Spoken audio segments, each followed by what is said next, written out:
Friends आजकल आप chikungunya का नाम बहुत सुन रहे होंगे, खासतौर से यूपी वगैरह में इसने कहर ढा रखी है, बहुत ज्यादा हाहाकार मचा रखा है। तो दोस्तों आज मैं डॉक्टर शहला नाज आज आपको बताऊंगी चिकनगुनिया आर्थराइटिस फीवर क्या होता है और कहां से आया है। तो दोस्तों इस वीडियो को आप एंड तक देखिएगा। वीडियो पसंद आए तो उसको लाइक एंड शेयर करिए, और चैनल अगर आपका कोई सवाल है तो मुझे कमेंट करके पूछ सकते हो। अगर अभी तक आपने मेरे चैनल को सब्सक्राइब नहीं किया है तो दोस्तों जल्द से जल्द सब्सक्राइब कर दीजिए। जैसा कि आप नाम से समझ रहे हो, चिकनगुनिया आर्थराइटिस फीवर यानी इसमें बुखार भी होता है और जोड़ों में दर्द भी होता है। दोस्तों ये एक मच्छर के काटने से होता है, जो कि खास तौर से सुबह में मच्छर काटता है इसका, और ये निचले हिस्से पे, शरीर के निचले हिस्से पे ज्यादा काटता है।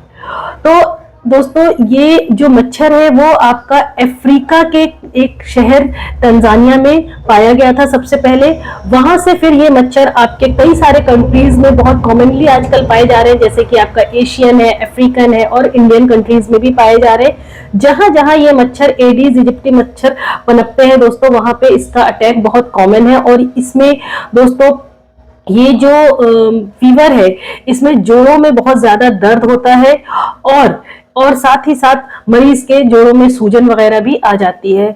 और दोस्तों इसका जो ये है आपका जो सिम्टम है, लक्षण है, उसको मैं आपको दो हिस्से में बताऊंगी, दो पार्ट में डिवाइड करके बताऊंगी। एक एक्यूट फेज होता है, एक क्रॉनिक फेज होता है। दोस्तों इस वीडियो को एंड तक देखिएगा, क्योंकि इसके एंड में मैं आपको इसका ट्रीटमेंट भी बताऊंगी।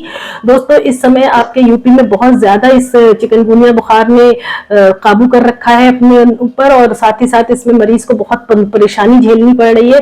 अगर आपके कोई जानने वाले रिश्तेदार वगैरह है तो आप ये वीडियो उनसे शेयर भी करो, ताकि उन्हें भी इनके इस बीमारी के बारे में काफी हद तक नॉलेज मिल सके, और वो अपने आप को थोड़ा बहुत रिलीफ के लिए जो भी करने की कोशिश कर सकते हैं वो करें। ठीक है, तो दोस्तों सबसे पहले मैं आपको इसके जो लक्षण है, सिम्टम है, वो एक्यूट फेज बताऊंगी, जो कि आपका कॉमनली 3 मंथ्स तक का टाइम पीरियड होता है। एक्यूट फेज इसमें शुरू के जो 5 से 10 दिन होते हैं, ये बहुत इंपॉर्टेंट होते हैं। इसमें बहुत ज्यादा पेशेंट को बुखार आता है, और साथ ही साथ ठंड के साथ भी बुखार आ सकता है। पेशेंट कांपते हैं लिटरली, और साथ ही साथ पेशेंट को मांसपेशियों में दर्द, हड्डियों में दर्द, बदन में, शरीर में दर्द, और साथ ही साथ आंखों में लालीपन और शरीर में चकत्ते दाने भी दिखाई देते हैं। पेशेंट को वीकनेस बहुत ज्यादा होती है, कमजोरी बहुत ज्यादा हो जाती है इसमें, और स्टिफनेस बहुत ज्यादा होता है पेशेंट के। ये 3 मंथ्स तक होता है। इसको हम वायरीनिया फेज भी कहते हैं, जो आपका एक्यूट फेज है, जो 3 मंथ्स तक रह रहा है शुरू के डेज में। इसके बाद जो दूसरा एक्यूट फेज है वो है आपका पोस्ट वायरीनिया फेज कहते हैं, और इन्फ्लेमेटरी फेज भी कह सकते हैं। ये 6 डेज से 21 डेज तक एग्जिस्ट करता है। इस कंडीशन में, इस फेज में दोस्तों बुखार धीरे धीरे कम होकर के खत्म हो जाता है, लेकिन जोड़ का दर्द, जोड़ों का, मांसपेशियों का, हड्डियों का दर्द और वीकनेस बनी रहती है, बरकरार रहती है, खत्म नहीं होती है। तो दोस्तों ये तो बता दिया मैंने आपको कि फेज, एक्यूट फेज के बारे में, जो कि आपका वायरीनिया एंड पोस्ट वायरीनिया हो गया। अब यहाँ पे सवाल आता है कि आपको क्या इन्वेस्टिगेशन कराने चाहिए, क्या जांच कराने चाहिए, ताकि ये पता चले आपको कि ये आपको चिकनगुनिया आर्थराइटिस फीवर ही है। तो सबसे पहले आप पहले सारी तरह की जांचें करा लीजिए, जिसमें कि आपका सीबीसी है, टाइफाइड, मलेरिया, डेंगू, विडाल, और साथ ही साथ आपका इन्फ्लुएंजा, फ्लू और कोरोना, केएफटी, एलएफटी, ये सब चीजें आप करा लीजिए। सारी रिपोर्ट्स में आपका जो अगर चिकनगुनिया वायरल फीवर है, ये एक चिकनगुनिया वायरल फीवर होता है मच्छर के काटने से। ठीक है, तो अगर चिकनगुनिया आर्थराइटिस वायरल फीवर है आपको, तो इसमें जो आपका सीबीसी, आरबीसी और प्लेटलेट्स है वो आपके डाउन रहेंगे, डिक्रीज रहेंगे। क्रिएटिनिन और लीवर एंजाइम्स आपके बढ़े हुए पाए जाएंगे आपके ब्लड इन्वेस्टिगेशंस में। इसके अलावा चिकनगुनिया का आपका एक आरटीपीसीआर टेस्ट होता है, जो कि आपका सिर्फ और सिर्फ विद इन 7 डेज से 10 डेज तक ही पॉजिटिव आता है। इसके बाद उसकी कोई मान्यता नहीं होती है अगर आप 10 डेज के बाद करा रहे हो। कई बार वो फॉल्सली नेगेटिव भी आ जाता है अगर आप 10 डेज के बाद करा रहे हो, सिर्फ 10 डेज तक ही पॉजिटिव आएगा। इसके अलावा आपका एंटीबॉडी टेस्ट होता है, जो कि आपका आईजीएम और आईजीजी एंटीबॉडी चिकनगुनिया टेस्ट होता है। दोस्तों आईजीएम में आपका एक्यूट फेज बताता है, मतलब विद इन 5 to 10 डेज का जो रिजल्ट है वो बहुत अच्छा एक्यूरेट रिजल्ट होता है। 3 वीक्स पे, जो 3rd वीक तक का इसका फीवर का आपका वो होता है चिकनगुनिया का, तो पॉजिटिव होता है, हाईली पॉजिटिव 3rd वीक में आपका होता है, और उसके बाद 2 से 3 महीने तक भी कई बार पॉजिटिव ये दिखाता रहता है। आईजीजी एक्यूट फेज को सिग्निफाई करता है। इसके अलावा जो आईजीएम एक्यूट फेज को आपका स्पेसिफाई करता है, लेकिन जो आईजीजी है दोस्तों वो आपका क्रॉनिक फेज को बताता है। ये बताता है कि आपका, इसका मतलब आपका जो फीवर है या चिकनगुनिया है वो आपका 1st वीक ऑफ अटैक से, फीवर के अटैक से विद इन 1 ईयर तक भी पॉजिटिव आ सकता है। और दोस्तों अगर क्रॉनिक फेज आपका पॉजिटिव आ रहा है तो इसका मतलब आगे चल करके लॉन्ग टाइम के बाद हो सकता है आपको रिमेटॉइड फीवर या सीरो नेगेटिव आर्थराइटिस सिम्टम भी आपके शरीर में देर में नजर आ सकते हैं।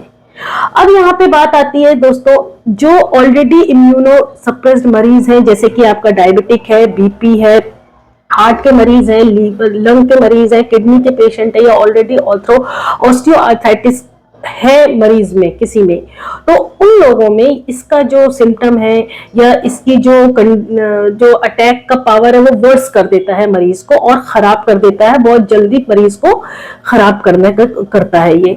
तो लंबे समय तक अगर आपने किसी चीज की दवाई आप खा रहे हो तो ऐसे में ये जो चिकनगुनिया आर्थराइटिस का फीवर होता है ये आपको बहुत ज्यादा कमजोर कर देता है, और जो कंडीशन कंपैरेटिवली और मरीजों के आपके अंदर सिम्टम ज्यादा वाजे होते हैं और ज्यादा सीवियर होते हैं। और 20% पेशेंट में दोस्तों न्यूरोपैथिक सिम्टम भी दिखाई देते हैं, मतलब सुनपन या झुंझुना, आपके हाथ में झुनपन आ सकता है। अब यहाँ पे बात आती है दोस्तों क्रॉनिक फेज किसे कहते हैं। तो दोस्तों अगर 3 महीने के बाद भी आपके बदन हाथ में दर्द, जोड़ों में दर्द, मांसपेशियों में दर्द बना हुआ है बुखार खत्म होने के बाद भी 3 महीने के बाद आपको, तो इसका मतलब आप chronic phase of chikungunya arthritis fever में एंटर कर चुके हो। और इस कंडीशन में दोस्तों जो पेशेंट होते हैं वो 4% से 75% पेशेंट में ये सिम्टम लंबे समय तक दिखाई देते हैं, जो कि आपका क्रॉनिक फेज कहलाता है। और बहुत कम से कुछ पेशेंट होते हैं जो इस फेज में एंटर करते हैं, अदरवाइज ज्यादातर मरीज एक्यूट फेज में ही अटैक होता है उन्हें चिकनगुनिया आर्थराइटिस फीवर का, और एक्यूट फेज में ही वो ठीक हो जाते हैं मेडिसिन वगैरह की हेल्प से। इसके बाद दोस्तों मैं आपको यहाँ पे बताऊंगी कि आप ट्रीटमेंट क्या ले सकते हो इसके लिए। तो दोस्तों ट्रीटमेंट को भी मैं आपको एक्यूट और क्रॉनिक फेज में डिवाइड करके बताऊंगी। देखिए अगर बुखार आ रहा है तो आप पैरासिटामोल वगैरह लीजिए, लिक्विड इंटेक अच्छे से रखिए, सूप, दलिया, खिचड़ी, दाल का पानी, नींबू पानी, नारियल पानी का इस्तेमाल ज्यादा करिए। और अगर आपके बॉडी एक और स्वेलिंग वगैरह है, जोड़ों में दर्द वगैरह है, तो उसके लिए दोस्तों आप non steroid anti inflammatory drugs ले सकते हो, जो कि आपका एसिक्लोफेनेक है, और साथ ही साथ आपका आइबुप्रोफेन और वोवरान वगैरह है, डाइक्लोफेनेक है। अगर पेन ज्यादा है, स्वेलिंग ज्यादा है, तो आप ट्रेमाडोल या अल्ट्रासेट टैबलेट्स आती है वो ले सकते हो, जिसको कि हम ओपियोइड ड्रग्स भी कहते हैं। और कुछ सीवियर कंडीशन में दोस्तों, बहुत सीवियर कंडीशन होती है अगर, तो हमें दोस्तों ऐसे कंडीशन में स्टेरॉइड्स देना पड़ता है, लेकिन स्टेरॉइड दोस्तों बहुत ही कम ड्यूरेशन के लिए देते हैं और विदाउट डॉक्टर कंसल्टेशन नहीं लेना चाहिए। यहाँ पे एक चीज आपको मालूम होना चाहिए। और जिन पेशेंट्स में न्यूरोपैथिक जैसे सिम्टम, न्यूरोलॉजिकल सिम्टम दिखाई दे रहे हैं, उनको हम ट्राइसाइक्लिक आपका एंटी डिप्रेसेंट और साथ ही साथ आपका गाबापेंटिन वगैरह चलाते हैं। अब यहाँ पे क्रॉनिक फेज में जो पेशेंट है वो, उनके लिए क्या ट्रीटमेंट होता है। सबसे पहले तो आपको बता दूं जो 45+ ईयर्स एज होते हैं वो क्रॉनिक तक एंटर करते हैं, क्रॉनिक फेज उनमें ज्यादा दिखाई देता है। और साथ ही साथ जो ऑलरेडी गाउट या आर्थराइटिस या ऑस्टियोआर्थराइटिस या किसी और तरह के डिजीज से जूझ रहे हैं, परेशानी से, बीपी, शुगर या किसी और तरह से, उनमें क्रॉनिक फेज में ट्रीटमेंट देना पड़ता है। और साथ ही साथ आपको ऐसी कंडीशन में अगर पेशेंट एंटर कर रहा है तो उसमें हमें गाउट या आर्थराइटिस वाली जो मेडिसिन हम चलाते हैं वो चलानी पड़ सकती है। और पेशेंट को रिलीफ देने के लिए काफी थोड़ा सा लंबे टाइम तक थोड़ी दवाई चलानी पड़ जाती है। तो ऐसे में दोस्तों क्रोनिक में भी हम NSAID मतलब कि non steroid anti inflammatory drugs चलाते हैं, जो कि आपका एसिक्लोफेनेक हो गया, डाइक्लोफेनेक हो गया, नेप्रोक्सन या एटोरिकॉक्सिब वगैरह चलाते हैं। और साथ ही साथ अगर पेशेंट को स्वेलिंग ज्यादा है और पेन में रिलीफ नहीं है तो आपका ओपॉइड में वही आपका ट्रेमाडोल, पैथिडीन या तो फिर फेंटेनिल वगैरह चलाते हैं। और उसके अलावा दोस्तों इस समय हम एक HLA-B27 या एंटी-CCP कराते हैं। अगर ये दोनों चीजें पॉजिटिव आती है तो ये सिग्निफाई करता है कि आपका जो चिकनगुनिया आर्थराइटिस फीवर है वो आपके इम्यून सिस्टम से जाके मर्ज कर गया और आपके इम्यूनिटी को वो वीक कर रहा है, इम्यून सिस्टम पे वो अटैक कर रहा है। तो ऐसे कंडीशन में हमें दोस्तों मेथोट्रेक्सेट और हाइड्रोक्सीक्लोरोक्विन टैबलेट्स चलानी पड़ती हैं और साथ ही साथ पेशेंट को लंबे समय तक ट्रीटमेंट देना पड़ता है।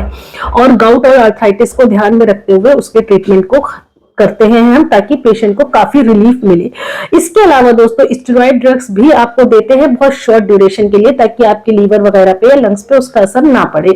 और साथ ही साथ न्यूरोलॉजिकल सिम्टम अगर दिखाई दे रहे हैं तो दोस्तों यहाँ पे हम आपको गाबापेंटिन या ट्राइसाइक्लिक एंटी डिप्रेसेंट वगैरह चलाते हैं। तो उम्मीद करते हैं आपको पता चल गया होगा कि चिकनगुनिया भी एक आपका वायरल फीवर है जो कि मच्छर एडीज इजिप्टी के काटने से होता है। और ये मच्छर आजकल बहुत सारे देशों में फैलते जा रहे हैं। तो आपको इससे बचने के लिए जो भी आप उपाय करो, पानी नहीं इकट्ठा होने दो, कूलर वगैरह का पानी चेंज करते रहो और गमले वगैरह का पानी इकट्ठा नहीं होने दो। चिड़िया वगैरह को अगर आप पानी डालते हो तो उससे बचो।